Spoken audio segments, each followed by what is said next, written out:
안녕하세요 여러분, 얼반 민스트리 채널입니다. 오늘은 지난 미래 교육 시간에 이어서 선진 교육이라고 얘기되는 미국과 영국의 교육 중에 가장 제가 생각할 때 가장 중요한 것으로 보이는 한 가지를 같이 좀 나누려고 합니다. 그것은 이제 크리티컬 리딩이라고 하는 겁니다. 크리티컬 리딩은 한국말로 번역하면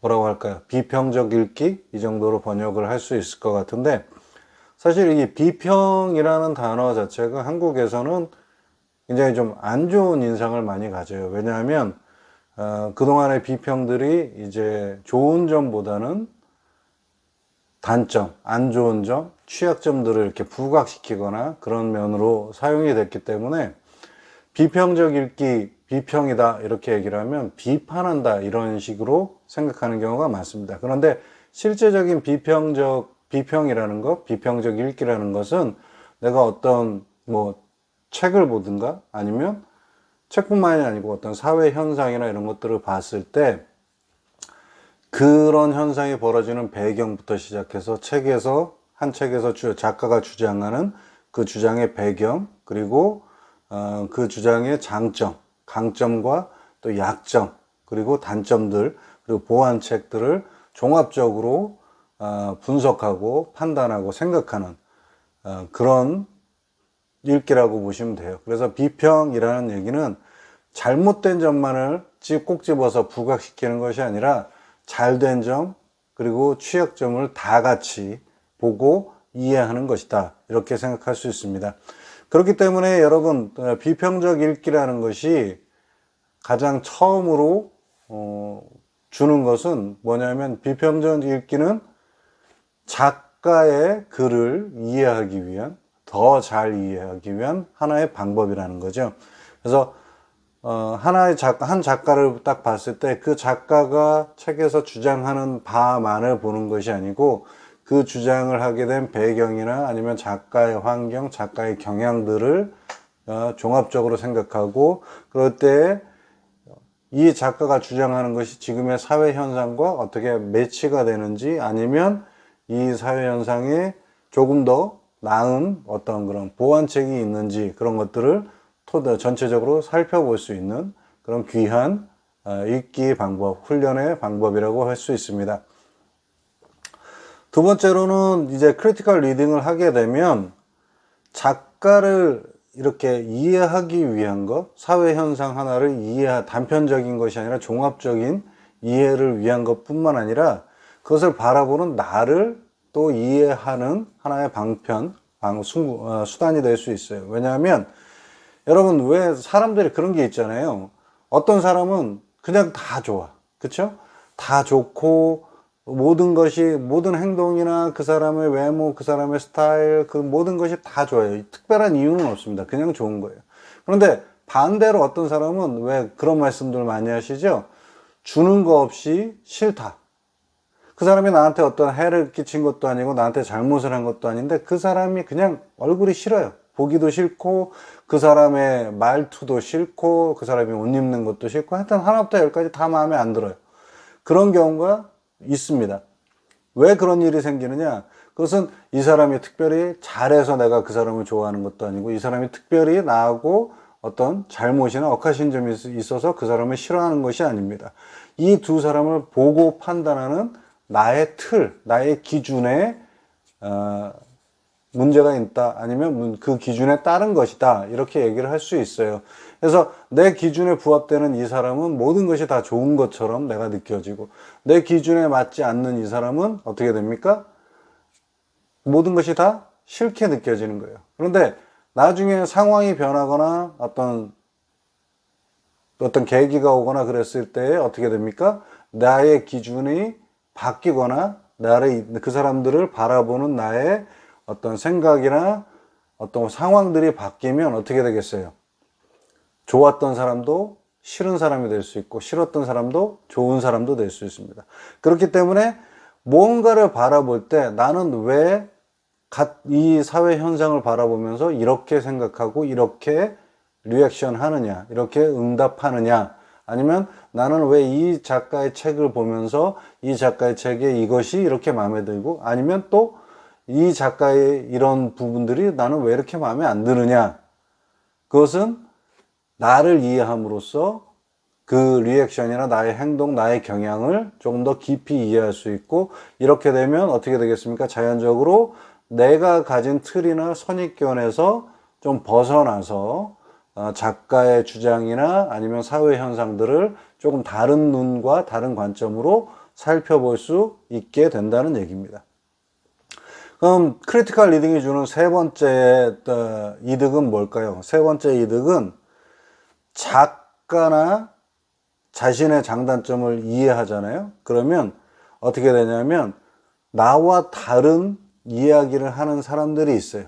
그렇죠? 하나의 사회 현상을 보면서도 이쪽에서는 찬성을 하기도 하고 저쪽에서는 반대를 하기도 하는데, 이렇게 찬성을 하기도 하고 반대를 하게 될 때에도 나의 기준을 이해하고 그 다음에 그 사회 현상을 다각적으로 이해하기 때문에 이 사회 현상에서 다른 기준을 가진 사람이 나와 다른 의견을 낼 수 있다라는 것을 알 수 있습니다. 그렇기 때문에 나와 다른 의견을 가진 사람이 잘못됐다라고 뭐라 그럴까요? 판단하고 비판하기보다는 나와 다른 사람의 그 주장과 이야기를 듣고 그 사람의 입장과 그 사람들의 상황을 다시 한번 돌이켜 볼 수 있어서, 그래서 서로 간의 어떤 이해의 폭과 깊이를 넓힐 수 있고 깊이 할 수 있다라는 그런 장점이 있습니다. 여러분, 이 크리티컬 리딩이 별거 아닌 것처럼 생각할 수 있겠지만 사실 한국에서는 그렇게 많지 않아요. 중고등학교를 졸업할 때까지 크리티컬 리딩을 연습하는 것보다는 어떤 교육이 먼저입니까? 학교에서 선생님이 가르쳐준 대로 A 플러스 B는 C라는 정답이 있다. 무조건 C여야 된다. 그리고 외워라. 이렇게 얘기를 하죠. 그렇지만 미국에서는, 그리고 유럽에서는 이 크리티컬 리딩 쪽으로 많이 얘기를 해요. 그래서 학생들이 어떤 이야기를 했을 때 다른 이야기, 다른 주장을 펼쳤을 때 그 주장들을 타당하게 받아들이고 그 주장들을 수용해주는 그런 모습을 보입니다. 이게 미국이, 제가 볼 때는 미국 교육의 강점이고, 그리고 미국이 세계를 주도하는 그런 리더십을 발휘할 수 있는 기반이 된다고 생각을 합니다. 왜냐하면 어떤 삶 속에서, 사회 속에서 우리가 어떤 프로젝트를 하거나 어떤 일들을 하거나 할 때 우리가 원해서든 원하지 않든 간에 어떤 리드하는 그런 입장에 설 때가 있어요. 리드하는 입장에 섰을 때에 그 팀원들이 가진 각자의 의견들을 서로 존중하면서, 그리고 그 팀원들의 이야기를 수용하고, 그리고 보다 나은 계획과 보다 나은 실행을 할 수 있는 그런 기반을 만들어 준다는 거죠. 그래서 미국 사람들은 뭐라 그럴까, 다른 사람들의 의견에 대해서 굉장히 관대하고, 그리고 그것에 대해서 뭐라 그럴까요, 즐기면서, 그리고 굉장한 어떤 리더십을 발휘합니다. 누구를 묵살하거나 배척하거나 하는 것이 아니라 서로 같이 의논하고 협력해서 보다 나은 어떤 해결점을 찾기도 하고 보다 나은 대안을 만들기도 합니다. 그래서 한 가지 예를 들자면 어떤 프로젝트가 실패했을 때 한국 교육을 받은 사람들의 경우에는 그 실패의 원인을 한 가지 정도로 축약해서 이야기하는 걸 좋아해요. 이런 것 때문에 실패했다. 그런데 그것을 만약에 수정 보완해서 다음번에 다른 똑같은 시도를 했을 때에 그 문제는 발생하지 않을 수 있지만 또 다른 문제가 또 발생을 하거든요. 그러면 또 거기서 주저앉게 되고 늘어지게 되고 주춤거리게 됩니다. 그런데 미국에서는 계획을 수립할 때부터 아주 다양한 의견과 그리고 다양한 관점들로 가고자 하는 목적이나 방법들을 분석을 해요. 그래서 서로 간에 어떤 합의점을 만들고, 그리고 그 합의점 위에 예상 가능한 문제들을 또한 살펴보기도 합니다. 그래서 이 문제들을 이렇게 진행해 가는데, 계획이나 어떤 프로젝트가 실패했을 때 실패의 원인을 단 한 가지로 추격하거나 그러지 않아요. 다양한 거, 이런 이유, 저런 이유, 이런 여러 가지의 이유들, 여러 가지의 생각들을 전부 취합합니다. 그래서 그것들을 전부 해결하고 포괄할 수 있는 그런 그런 대안들을 제시하고 그 대안대로 계획을 수정하고 다시 진행합니다. 그렇기 때문에 항상 뭐가 됩니까? 실패가 실패로 남지 않고 실패가 성공에 이어가는 뭐라 그럴까요? 기반으로서 작용하고 그 기반 위에서 좀 더 나은, 조금씩 더 성장해 나가는 그런 모습들을 보여준다는 거죠.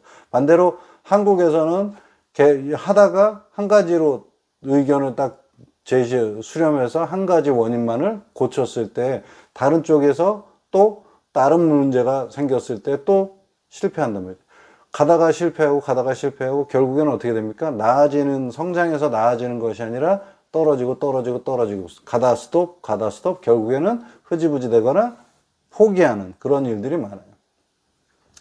여러분, 이 현대를 살아가면서 사실 크리티컬 리딩은 굉장히 중요하게 생각이 들어요. 왜냐하면 저희가 정보가 굉장히 많아졌단 말이죠. 이전에 20년 전, 30년 전과는 비교할 수 없을 정도로 많은 다양한 매체와 다양한 방식을 통해서 정보들을 우리가 습득을 하게 됩니다. 그런데 정보들이 온전하게 다 옳고 사실적인 것만 있느냐 하면 그렇지 않습니다. 대부분의 모든 것이 제가 느낄 때는 어떤 약간씩의 어떤 편견이나 자기들의 주장에 대한 어떤 그런 틀에 묶여 있는 게 많아요. 그래서 사실을 있는 그대로 전한다 그런 매체들보다는 사실에 대한 어떤 해석이 들어간 그런 정보들을 전달해 주는 매체들이 훨씬 더 많습니다. 해석이란 것은 결국 뭘까요? 해석이란 것은 그 사실을 바라보고 읽고 이해하는 사람의 방식이에요. 그 틀입니다. 그렇기 때문에 그 틀을 생각하지 않고 그 틀을 있는 그대로 내가 받아들이게 된다면 사실을 사실대로 이해하는 것이 아니라 어떻게 돼요? 이미 다른 사람의 틀에 의해서 변형되고 왜곡된 사실들을 제가 들여받게 된다는 거죠. 그런 경우는 우리가 살면서 여러분 굉장히 많은 것 같아요. 어떤 경우들이 있습니까?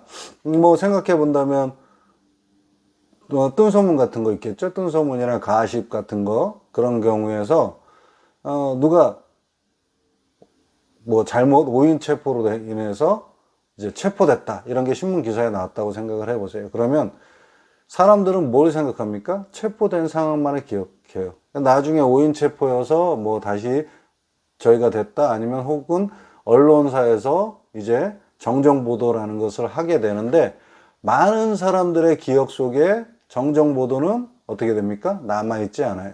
가장 먼저 뭐라 그럴까요? 인상을 강하게 남겼던 첫 번째 기억만을 갖게 돼요. 그래서 실제로 이런 당사자들, 이런 언론 보도나 이런 형태의 어떤 소문이나 가십의 당사자들은 그게 아니고 법적으로도 그게 아닌 것이 사실이 아닌 것이 밝혀졌음에도 불구하고 어떻게 됩니까? 오랜 기간 굉장히 큰 고통을 받게 돼요. 왜 그렇습니까? 우리가 주어지는 정보에 대해서 크리티컬 리딩, 비평적 읽기를 하지 않고 그 정보를 사실로서, 그 정보를 진실로서 무조건적으로 받아들이기 때문에 우리의 생각이나 우리의 정보 자체가 우리가 받아들이는 정보 자체가 왜곡되어 있으니까 어떻습니까? 우리의 생각이나 우리의 틀 자체도 어떻게 되는 거예요? 왜곡되어 있고 틀어져 있게 된다는 겁니다. 죄송합니다. 예.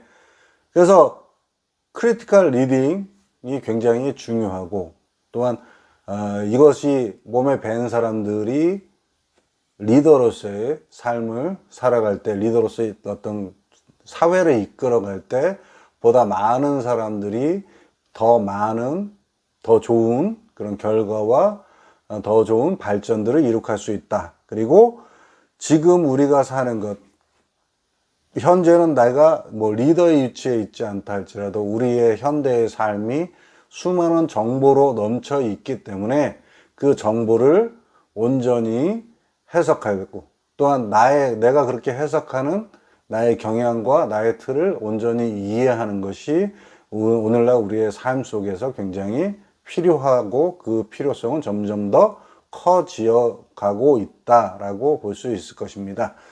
예, 이렇게 해서 교육의 파트 크리티컬 리딩에 대한 대략적인 설명은 드렸고요. 다음 주부터는 이 크리티컬 리딩이라는 방법을 사용해서 실제 책이나 아니면 뭐 사회 현상이라든가 아니면 영화 같은 거 여러 가지의 것들을 한번 직접 비평적으로 읽고 이해해보는 그런 연습 시간을 갖도록 하겠습니다. 예, 지금까지 시청해 주셔서 감사합니다.